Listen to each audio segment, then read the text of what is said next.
నూజివీడు నియోజకవర్గం చాట్రాయి మండలంలో జన సైనికుడు యువకుడైన అంబటి దీపు గారు గత 10 రోజుల కిందట మరణించడం జరిగింది. వారి మరణానికి చింతిస్తూ నా ప్రగాఢ సానుభూతిని ముందుగా తెలియజేస్తున్నాను. యువకుడి యొక్క మరణం వెనుక ఆత్మహత్య, హత్య అనే ఒక అనుమానము గత 10 రోజుల నుంచి సోషల్ మీడియాలో జరుగుతుంది. నిజంగా అది హత్యనా ఆత్మహత్య అనేది నిగ్గు తేల్చాలని మేము కూడా కోరుతున్నాం. కానీ నిన్నటి రోజున జన సైనికులు, రాష్ట్ర నాయకులు దీపు యొక్క కుటుంబాన్ని పరామర్శించడానికి వెళ్ళి అక్కడికి వచ్చిన నాయకులు సోషల్ మీడియాలో మాట్లాడుతూ, రాష్ట్ర నాయకులు మాట్లాడలేదు, నూజివీడు జనసేన నాయకులుగా పిలువబడుతున్న మరీదు శివరామకృష్ణ గారనే తోటి సోదరుడు మాట్లాడుతూ, మంత్రి గారు వారి కుటుంబాన్ని గత 10 రోజుల కిందట జరిగితే అప్పుడు రాకుండా నిన్నటి రోజున వచ్చి పరామర్శించడానికి వెనకాల మాకు అనుమానం కలుగుతుంది అని చెప్పని మీడియాలో చెప్పడం జరిగింది. దీన్ని నేను పూర్తిగా ఖండిస్తున్నాను. ఇది తప్పు అని చెప్పని ఇదే సోషల్ మీడియా ద్వారా ప్రజలందరికీ, మరీదు శివరామకృష్ణ గారికి, తమ్ముడు సోదరుడికి తెలియజేస్తున్నా. ఎందుకంటే గతంలో 10 రోజుల కిందట జరిగినప్పుడు మంత్రి గారు శ్రీలంక పర్యటనలో ఉండి, ఆ పర్యటనలో ఉన్నా కానీ ఆ విషయాన్ని కొంతమంది వ్యక్తుల ద్వారా తెలుసుకున్న మంత్రి గారు అక్కడి నుంచే ఫోన్లో దీపు కుటుంబాన్ని పరామర్శించి వారికి మనోధైర్యాన్ని కలిగజేసి వారికి అండగా నిలబడతా అని చెప్పని అదే సమయంలో పోలీసు వారికి కూడా వెంటనే ఫోన్ చేసి ఈ యొక్క దీపు యొక్క మరణంలో హత్య ఉందా, హత్య కోణం ఉందా, లేదా ఆత్మహత్య, నిజమేంటో నిగ్గు తేల్చాలి, నిజాయితీగా పక్కాగా విచారణ జరపమని అప్పుడే ఆర్డర్ చేయడం జరిగింది.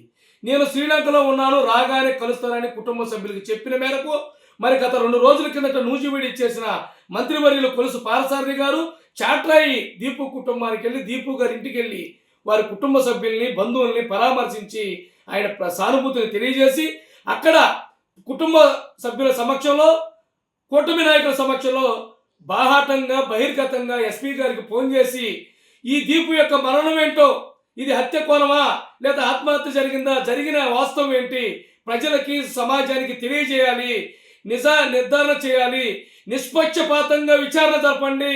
ఈ విచారణలో మీకు అవసరమైతే నూజివీడు మండలం కానీ చాట్రాయి మండలం పోలీసులు పక్కన పెట్టి వేరే మండలం పోలీసులు ఒక టీంగా తయారు చేసి వెంటనే నిజాన్ని నిగ్గు తేల్చాలని చెప్పని ఎస్పీ గారికి మంత్రి గారి యొక్క అధికార హోదాలో ఆయన ఆర్డర్ పాస్ చేయడం జరిగింది.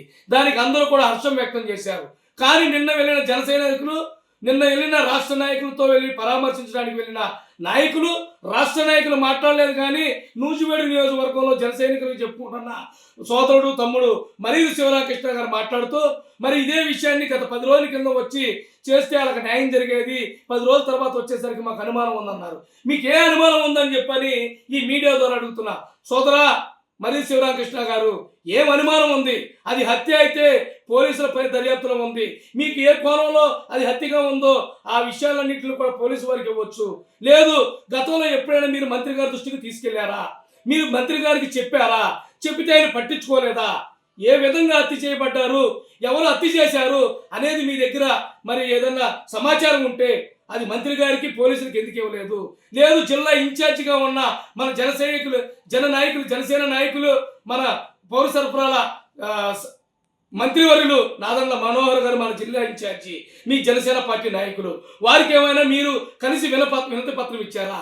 లేదు, డిప్యూటీ సీఎం పవన్ కళ్యాణ్ గారికి కానీ, లేదా జనసేన అధినేత అయిన పవన్ కళ్యాణ్ గారికి, లేదా ముఖ్యమంత్రి గారికి ఏమైనా ఇది అన్యాయం జరిగింది, ఇక్కడ ఈ హత్య గావించబడితే దీన్ని రాజకీయాలు చేస్తున్నారని అనే మీ కోణంలో ఏమైనా మీకు తెలిసిన సమాచారాన్ని వారికి అందజేసి అధికారులకి మీరు ఆర్డర్ పాస్ చేయండి, మేము అధికార పక్షంలో ఉన్నాం, మన పార్టీ బలోపేతానికి ఆ యువకుడు పనిచేశాడు, మీరు చేయకపోతే ఇది తప్పుదో పడుతుందని చెప్పని ఏమైనా మీరు ముందుగా వినతి పత్రం కానీ మనవి కానీ చేయడం జరిగిందా? చేయకుండా ఈ సోషల్ మీడియా ద్వారా, ఈ ఫేస్బుక్ ద్వారా ఈ అధికార పార్టీలో ఉన్న మీరు, సభ్యులుగా ఉన్న మీరు ఈ కూటమి ప్రభుత్వంలో మంత్రి గారిపై విష ప్రచారం చల్లే విధంగా, ప్రతిపక్షాలకి బలం చేకూర్చే విధంగా మీరు ఫేస్బుక్ ద్వారా బాహాటంగా ఎందుకు మాట్లాడుతున్నారు? మీరు డైరెక్ట్గా కలిసే అవకాశం ఉన్నా కానీ కలవకుండా ఆయన మీద బురద చల్లాలనే ఆలోచనతో అనుమానం అని చెప్పని అన్నారు. అంటే హత్య చేయబడాలని, హత్య చేసిన వారికి మంత్రి గారు సపోర్ట్గా ఉండాలని మీరు ఏమన్నా నిర్ధారణ చేశారా? మీ దగ్గర ఏమన్నా వాస్తవాలు, రుజువులు ఏమైనా ఉన్నాయా? లేనప్పుడు ఆ విధంగా మాట్లాడాల్సిన పని ఏంటి? రాష్ట్ర వ్యాప్తంగా కానీ, నూజివేడులో కానీ కూటమి యొక్క నియమ నిబంధనలు లోబడి ఉండాల్సిన మనం మీరు ఎందుకు లేరని చెప్పని నేను ప్రశ్నిస్తున్నా. గత 2 నెలలుగా మీరు మీ ఫేస్బుక్లో మీ మరిది శివరామకృష్ణ అనే మీ ఫేస్బుక్ ద్వారా మీరు పెట్టే పోస్టులకు అర్థం ఏంటి? ఆ లోపాయకరమైన మీ పోస్టుల యొక్క లోతు ఏంటి? దాంట్లో దాగున్న అర్థాలు ఏంటి? మేము ఎప్పుడైనా అడగల. కానీ మంత్రి గారిని మీరు బాహాటంగా మంత్రి గారు 10 రోజుల తర్వాత పోవటం వల్ల అనుమానం అనే మాట ఏంటి? దీన్ని మేము పూర్తిగా ఖండిస్తున్నాం. దీన్ని పూర్తిగా తప్పు అని చెప్తున్నాం. ఇది మంచి పద్ధతి కాదని చెప్తున్నాం. సోదరా, నువ్వు కూటమి ప్రభుత్వంలో సభ్యులుగా ఉన్నావు. కూటమి ప్రభుత్వం రావడానికి కష్టపడి పనిచేసావు. దాన్ని మేము ఎప్పుడు కూడా విభేదించలా. మేము కానీ కూటమి సభ్యులు కానీ ఇక్కడ ఎప్పుడైనా సరే కూటమిలో ఉన్న సభ్యులకి ఎవరికైనా అన్యాయం జరిగిందా? అన్యాయం జరిగితే మీరు తీసుకెళ్తే మంత్రి గారు స్పందించలేదా? అధికారులకి చెప్పలేదా? మంత్రి గారు స్పష్టంగా క్లీన్గా కూటమి నాయకుల యొక్క శ్రేయస్సు కోసం, సంక్షేమం కోసం, అభివృద్ధి కోసం పనిచేస్తుంటే మీ యొక్క ఆలోచన తీరేంటి? ఆయన పని చేయనట్టు ఈ హత్యలో కుటుంబానికి న్యాయం చేయాలని మీరు పోరాడుతున్నారా? లేదా వ్యక్తిగతంగా మీకు న్యాయం జరగాలి, వ్యక్తిగతంగా మంత్రి గారిపై దీన్ని బురద చల్లి ఆయన మీద చెడు ప్రభావం చూపించాలనే ఆలోచనలో మీరు ఏమైనా ప్రయత్నాలు చేయాలని అనుకుంటే ఇది తప్పు అని చెప్తున్నాం. ఇది మంచి పద్ధతి కాదని చెప్తున్నాం. సోదరా, మీరు ప్రతిపక్షం లేక ఉద్యమాలు చేస్తాం, రాష్ట్ర వ్యాప్త ఉద్యమం చేస్తాం, చేయండి, మేము కూడా పాల్గొంటాం. ఎప్పుడు హత్యగా ఉంది, ఇదిగో మాకు నిజంగా రుజువులు ఉన్నాయి, ఇది నిజమే అని అన్నప్పుడు మమ్మల్ని కూడా కలుపుకొని ఆ కుటుంబానికి న్యాయం చేయడానికి చేయండి. కానీ ఆ కుటుంబానికి, దీపు మరణానికి జరిగిన అన్యాయానికి న్యాయం చేయాలనే ఆలోచనలో మీరు మాట్లాడినట్టు కనపట్ల మాకు. ఇది ప్రతిపక్షాలకు బలం చేకూర్చే విధంగా మాట్లాడినట్టు ఉంది. కాబట్టి ఈ రోజున నేను స్పందించి వ్యక్తిగతంగా మీరు ఏదైతే ఫేస్బుక్లో పెట్టారో మొట్టమొదటిగా మీరే పెట్టారు కాబట్టి మేము కూడా ఫేస్బుక్ ద్వారానే సమాధానం లేదా ప్రశ్న వేసి మీ సమాధానం తెలుసుకోవాలని చెప్పి మాత్రమే వీడియో చేస్తున్నా. ఇది మంచి పద్ధతి కాదని మరొకసారి సోదరుడైన మరిది శివరామకృష్ణ గారితోటి సోదరులకు తెలియజేస్తున్నా. మరి నా యొక్క హితవుని తెలియజేస్తున్నా. దయచేసి మీరు ఏదైనా నిజ నిర్ధారణ చేయాలంటే మీ దగ్గర ఉన్న రుజువులతో పోలీసు వారిని సంప్రదించవచ్చు, నాయకులను సంప్రదించవచ్చు, ముఖ్యమంత్రి, ఉప ముఖ్యమంత్రి లేదా జిల్లా ఇన్ఛార్జి మంత్రిని కలవచ్చు. తప్పులేదు కదా. అలా కలవకుండా ఈ బహిర్గతంగా మరి హెచ్చరికలు మనం బ్లాక్మెయిల్ చేసే విధంగా ఉద్యమం చేయండి, తప్పు లేదు. కానీ న్యాయం కోసం చేయండి. అంతేగాని చెడు ఆలోచనలతో చేస్తే అది తప్పని మాత్రం నిస్సందేహంగా, నిర్మోహమాటంగా ఫేస్బుక్ ద్వారా తెలియజేస్తున్నాం. ఇది నేను సవినయంగా, గౌరవంగా తెలియజేసే విషయం అని చెప్పని కూడా మరొకసారి తెలియజేస్తూ, బాహాటంగా మాట్లాడుకోవటం వల్ల మన కూటమి ప్రభుత్వంలో తప్పు లేకపోయినా మనం తప్పు చేసిన అవుతాం అనేది ఒకసారి ఆలోచించమని ఈ మీడియా ద్వారా, ఈ సోషల్ మీడియా ద్వారా మీకు తెలియజేస్తున్నా. మీరు వ్యక్తిగతంగా ఎవరైనా కలవచ్చు, కూటమి ప్రభుత్వ వ్యతిరేకులతోనా లేకపోతే మీ కూడా సంఘ నాయకులైనా కలవచ్చు, దాన్ని మేము తప్పు పట్టట్లా.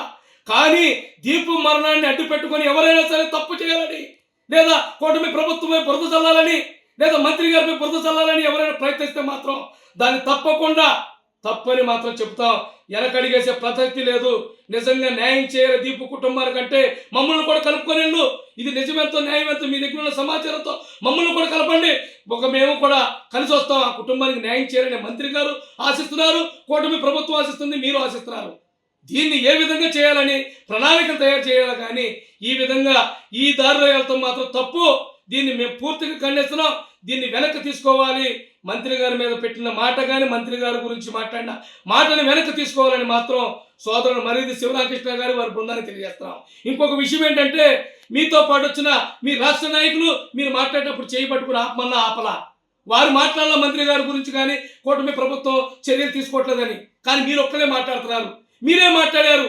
దీంట్లో దీంట్లో అర్థం ఏంటి, దీంట్లో లోతు ఏంటి అనేది అందరూ చూశారు. కాబట్టి దయచేసి మీరు కూటమి ప్రభుత్వానికి మంచిగా చేసే మంచిని బయటికి చెప్పండి. చెడు జరిగితే మన నియమ నిబంధనల ప్రకారం దాన్ని మనం మాట్లాడుకున్న తర్వాత బాహాటంగా చెప్పాలనేది మన ఉద్దేశం, మన నియమ నిబంధనలు కాబట్టి దానికి లోబడి పనిచేయాలని మనం చేస్తున్నాం.